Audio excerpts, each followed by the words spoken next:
Bir çox hallarda insanlar həkimə müraciət etmədən öz başına antibiotik qəbul edirlər. Bəzən kiminsə müalicəsində istifadə edildiyi, bəzən kimdənsə eşitdikləri üçün, bəzən də hansısa aptek işçisinin tövsiyəsindən əksər vətəndaşlar antibiotik alır və qəbul edirlər. Lakin həb və ya iynə şəklində satılan antibiotiklər yalnız həkim tərəfindən infeksiyanın növünə və ağırlıq dərəcəsinə görə təyin edilməlidir.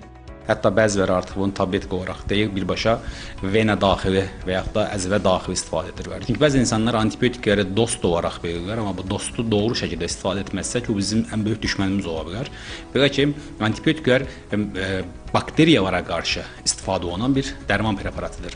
Yəni bizdə hər hansı bir öksürək və yaxud da qızdırma olduğumuzda bunların demək olar ki 70-80% virus mənşəlidir. Yəni burada biz antibiotik istifadə etməyimiz heç bir mənası yoxdur. Əksinə xəstəliyimizi daha da ağırlaşdıra bilər. Ciddi infeksiyalar ola bilər, tromb yarana bilər qolda. Yəni bir çox yan təsirləri çox təəssüflər olsun ki, ev şəraitində olan sistemlərdə və ya əzvə daxili inyeksiyalara tez müşahidə edirik. Ümumiyyətlə, bakteriya əleyhinə olan həblər təyin olunan dozadan az və ya daha çox qəbul edildikdə ciddi fəsadlara yol açır. Əksər hallarda həzm sisteminin pozulması və zəhərlənmələrlə nəticələnir.